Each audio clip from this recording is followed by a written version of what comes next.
안녕하세요. 오늘 중앙처리장치 CPU 작동 원리에 대해 설명하게 된 누노 고영우입니다.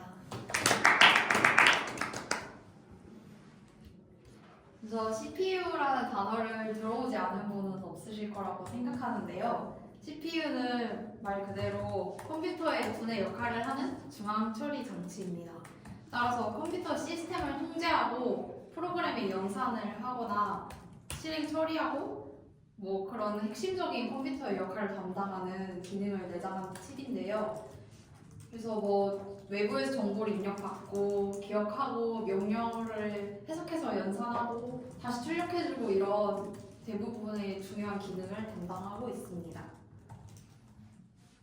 네, CPU는 크게 연산장치, 제어장치, 그리고 레지스터로 구성되어 있는데요. 각각의 장치들에 대한 설명은 다음 장에서 이어가도록 하겠습니다. 네, 먼저 연산장치, 산술논리 연산장치라고 불리는 ALU입니다.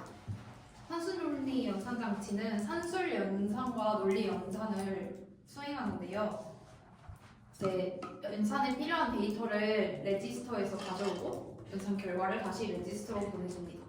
또 이때 발생하는 제어 신호인 연산 신호를 제어 장치에게 보내주기도 합니다. 다음으로는 제어 장치입니다. 제어 장치는 여러 곳에서 명령어를 읽어드리고 해석해서 컴퓨터 부품 관리를 위한 제어 신호를 출력하는 기능을 담당하고 있는데요. 그래서 플래그값 아니면 해석할 명령어, 제어 신호 등 컬러 신호 등등의 신호를 입력받아서 메모리에 저장된 값을 읽거나 쓰게 시키고 또 산술논리 연산장치의 수행 연산을 지시하거나 레지스터의 데이터 이동, 명령어 읽기 등을 수행시키고 입출력 장치의 값을 읽도록 시키는 등의 제어를 하고 있습니다. 네, 이제 다음으로 레지스터입니다. 레지스터는 CPU 내부에 있는 고속 기억 장치 혹은 임시 저장 장치 기능을 담당하고 있는데요. 프로그램 속에 있는 명령어나 데이터는 실행하기 전으로 레지스터에 저장됩니다.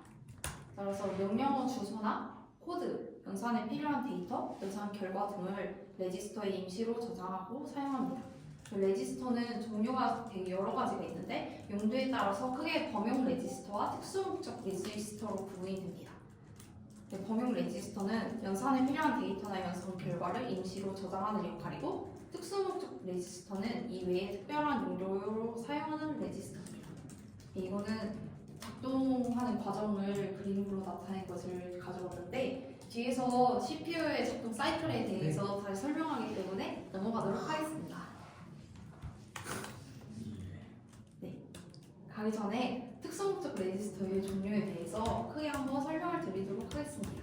먼저 프로그램 카운터 레지스터, 줄여서 PC라고도 부르는 건데요. 다음에 실행할 명령어 주소를 저장하고 또 한번 실행 사이클이 시작돼 자동으로 일씩 증가하는 역할을 담당하고 있습니다.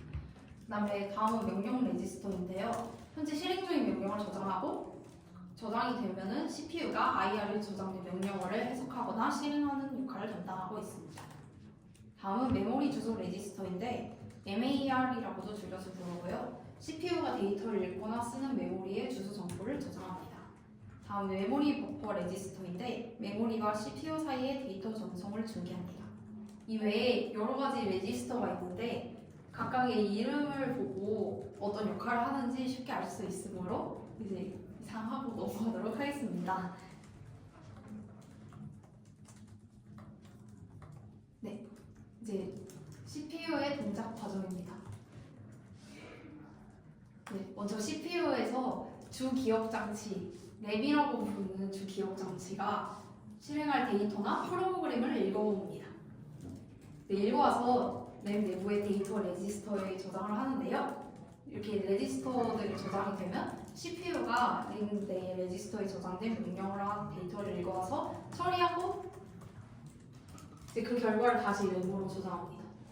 이 과정에서 제어 장치는 실행할 연산이나 아니면 해야 할 명령어 등을 제어하는 역할을 담당하고 ALU는 연산 결과를 무슨게 저장하고 연산하는 역할을 담당하고 있습니다.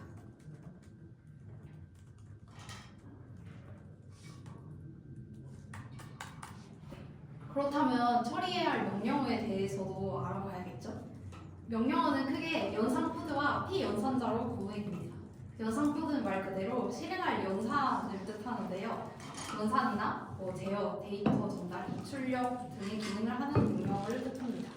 피연산자는 이외에 필요한 데이터나 명령어를 저장할 위치, 주소, 숫자 문자, 원리 데이터 등이 저장되어 있습니다. 따라서 이 모든 걸 합쳐서 CPU가 실행할 명령어의 집합을 크게 명령어라고 부릅니다. 네, 이제 명령어 사이클입니다. 명령어 사이클은 CPU가 램에서 하나의 명령어를 인출해서 실행하는 한 번의 활동 주기를 명령어 사이클이라고 부르는데요. 이제 인출을 해서 실행을 하는데 이 과정에서 간접 사이클을 거치거나 아니면 방해물이 발생했을 경우 인터럽트 사이클을 거치는 그런 단계로 구성되어 있습니다. 먼저 인출 사이클입니다. 인출 사이클은 램에서 실행할 명령어를 CPU로 가지고 오는 단계입니다.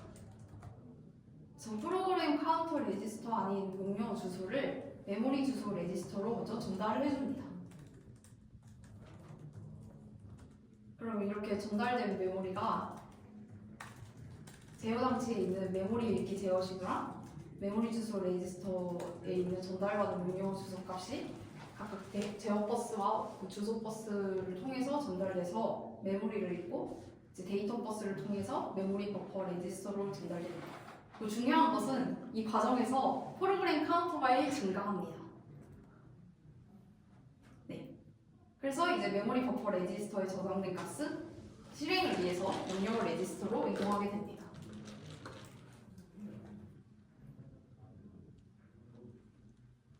네. 만약에 명령어의 오퍼랜드가 간접 주소 지정 방식인 경우에는 유효 주소를 계산하기 위해서 메모리에 접근하는 간접 사이클 단계를 거치게 되는데요. 간접 주소 지정 방식은 유효 주소의 주소를 오퍼랜드 필드에 명시하는 방식입니다. 네, 그래서 IAR에 있는 명령어의 오퍼랜드 값을 메모리 레지스터로 전달해 줍니다. 그리고 명령어 유효 주소의 주소를 통해서 메모리를 읽고 데이터 버스를 통해서 다시 MBR을 전달해 주고요. 메모리 버퍼 레지스터의 데이터는 명령어의 유효 주소 데이터이므로 명령어 레지스터의 오퍼랜드에 저장이 됩니다. 네. 인출을 한 다음에 원래 실행 사이클이 진행되는데요. 이제 인출한 명령어를 CPU로 가져와서 실행하는 단계입니다. 제어 장치가 명령어 레지스터에 담긴 값을 해석하고 그 결과에 따라 연산을 수행하기 위해 제어 신호를 발생시킵니다. 그래서 크게 데이터 이동, 저장, 처리, 프로그램 제어 등의 과정이 여기에 포함되어 있습니다.